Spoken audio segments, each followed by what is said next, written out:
James here with PM Hobbycraft. This is kind of just an overall video of the summer, what cars I ran, what I thought of the vehicles, that sort of stuff. I mean, we had a lot of rain this year, so our season isn't that long already. It's maybe 5 months. We didn't get to run as much as we wanted to. We don't have an indoor track. We do now. We have an indoor 10 scale track. So that's really exciting for us this year. Gets down to about -30 here. But yeah, I mean, it was still a good season. I got to try a lot of different cars, had a lot of fun. We'll start with the XB8 platform, the X-Ray cars. I had both the 2016 models. I had the electric and the nitro versions.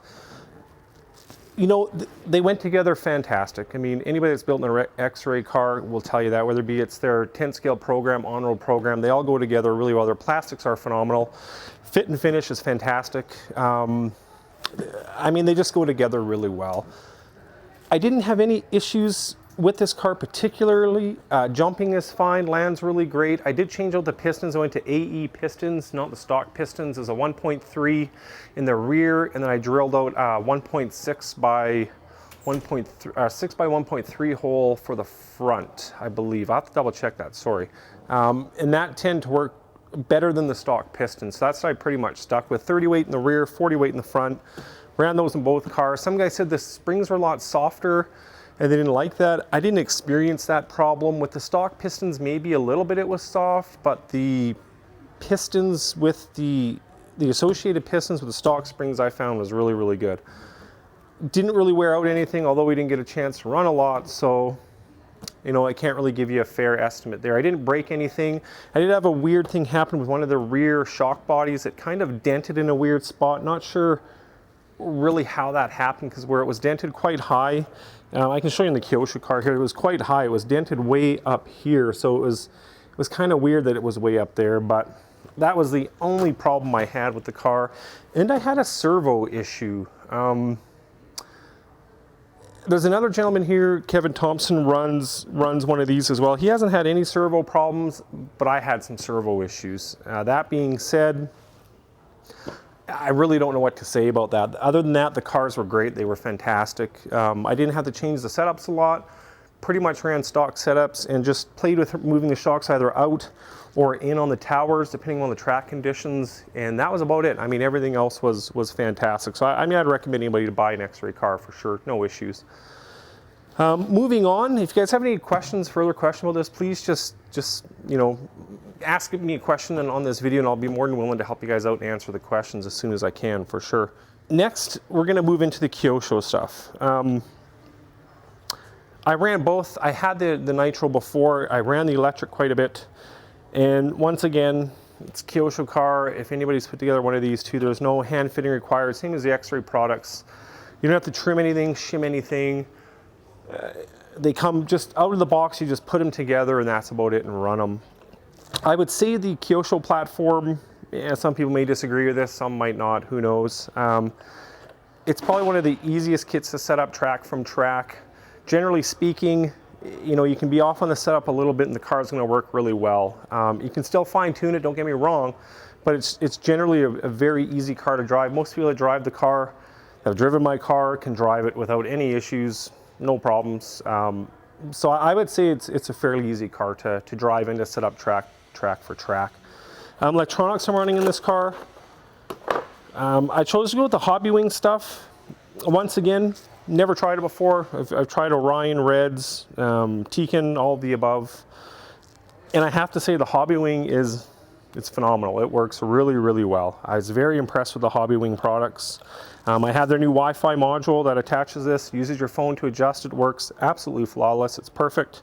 No issues whatsoever. I had zero issues with the speed controller, with the programming. Everything was perfect. The motor, however, it's a great motor. It's a little smoother than the Reds motors that I've ran. It just didn't seem to have that initial torque, which, I mean, sounds funny on an electric car, but it just didn't seem to have that jam, but it still worked really well. I mean, obviously it's still in the car, I'm still running it, so it's a little bit smoother, I would say, than the Reds motor. But yeah, I mean, they're both really good products. You can't go wrong with either one. Servo, I'm running a new Savox servo in this one. I was running the KO Propos, sorry, and that servo was really good as well. This servo out of the box sounded a little funny. I did contact where we got the servo from, and they said that that could just be, that needs a break-in period. I'm not sure how that's gonna work, but I will follow up with that and let you guys know how that went. So far, what I can see, it seems decent. I fired it up in the car, turned the wheels, you know, put some pressure on it, everything's fine. It doesn't sound bad when it's in the car, but it just sounded funny out of the box. So we'll do a follow-up and see how that kind of is going, but the Kyosho car was great too. With the updates they did, you know, the arms are a lot stronger than what they were on the TKI 3 for sure. I'm running the aluminum 16-degree caster blocks with the TKI 4 front end. What I found that does, a lot of people are running the B block on the back here, the lower block underneath from the TKI 3 to give it more kick up. So instead, this is like 9 degrees in the front. This is 16, which I think totals 27, I believe, and the other one was 11 and 13, which is 24. So it gives a little bit more, and it gets it closer, or 25. It gets it closer to the TKI 3 setup, which to me, I mean, this just worked great. This combination worked really good for me overall with steering. I'm running the long shocks on the front of this car, titanium turnbuckles. I mean, it's completely decked out, the hard towers, hard chassis. There's not much on this thing that's, you know, that's not left out. I just really like tricking out my cars. So, and I'm also running the Hero Seiko screw kit as well on this car. Brought these in to try them, see what they were like, and I'm very impressed with them. The tools fit really good in there. The ends fit good. They go into the plastics really well.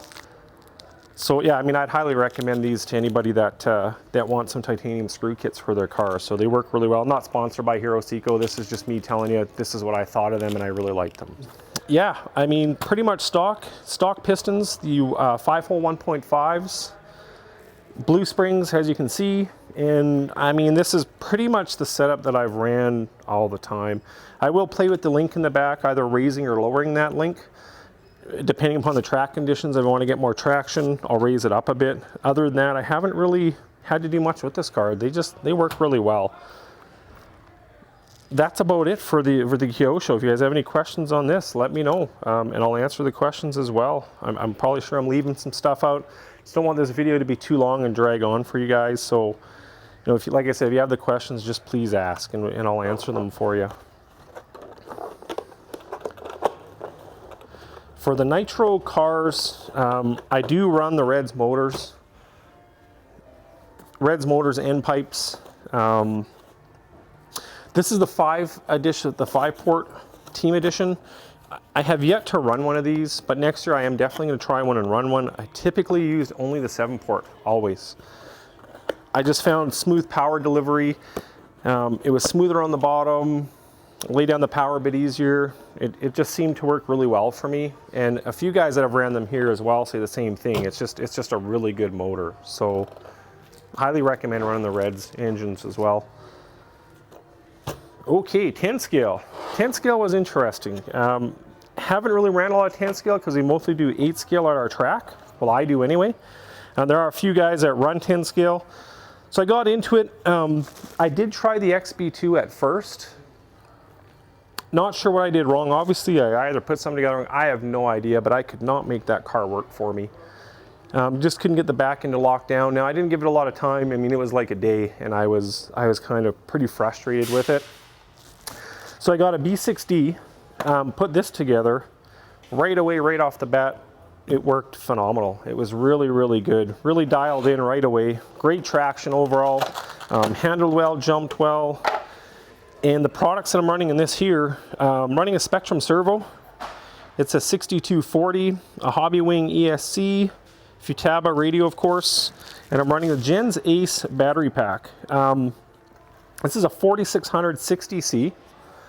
Now, I've been trying these for a little while now, and I gotta say I'm impressed with Gens Ace 2. I didn't think, I mean, I'll be honest, I didn't think they were gonna be as good as they were. And you know, normally I'm running the Orion packs, and this is a great battery pack. I mean, it's awesome. I've had no issues with this at all. So I would recommend running these Gens Ace shorty packs without a problem. If I didn't think it was good, believe me, I would tell you guys. I would be very honest with you guys at that point. So motors, I run the Reds motors. Great power, they run cool. Love the Reds 10 scale motors. They work great. What can I say about the B6D? I am running a Hiroseiko screw kit on this as well. That kit there. The screws are awesome. I really, really like the way they go in. They fit the tools really well. Proline Predator body. Just wanted to try something different once again. Stock body's nothing wrong with the stock body neither, but just want to be different. Everybody's running that body, so I figured I'd try something else. The stock wing that comes with the kit, it's a little flimsy. This wing came with the Predator body, and it's quite strong. I know it looks flimsy, but it's really thick. It's not bad at all, and it tends to last a lot longer, from what I can already see. So it'll be a lot better by far. This car has a 3-gear transmission still. I tried the 4-gear. I mean, it worked really well too on the track that we were running on. We went with a 3-gear just because there's going to be more traction in the indoor track that we have, so I just switched it back to that. Ball diff, J-Concepts fin turnbuckles, titanium ball studs as well on this car, titanium associated wheel hexes here. Other than that, it's this is how it came. Brass weight on the back for more. This is a 25-gram weight that I cut down. I machined it on the angle there so it would fit. You can get a 12-gram one that fits factory, no problems. You don't have to modify that at all. I just needed some more weight in the back, so I chose to go with a 25 and shave it down. I saw Ray Moon Day, I believe, did that on one of his setups, and I mean, it works great. So I haven't really done a lot with this car. I mean, as far as tricked it out that you can see, I've got the different tower on it. Gives me a little more down travel in the back with the different bodies, chrome shafts. Other than that, I mean, it's one of my cars. Everybody knows I really trick my stuff out. I just like doing that, and I mean, I love this car so far. I mean, this is awesome. Not sure if I'm going to try any other two-wheel drive cars this season. We'll have to see. I might try a Losi. We'll kind of see how that goes. But other than that, I'm probably going to stick with this for now.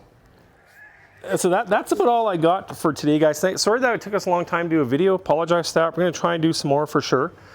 So yeah, I appreciate the support. Thanks, guys. Can't say enough about that. Keep the comments coming, good or bad. You know, we'll try and adjust and shoot what you guys want to see as well. So once again, like and subscribe, www.pmhobbycraft.ca. All the products you can get online. If they're not online, give us a call. We do have a 1-800 number, and we'll be happy to answer questions that you have as well. So once again, thank you very much, and have a great summer or winter. Where we are, we're going to get snow soon, so we'll talk to you guys later.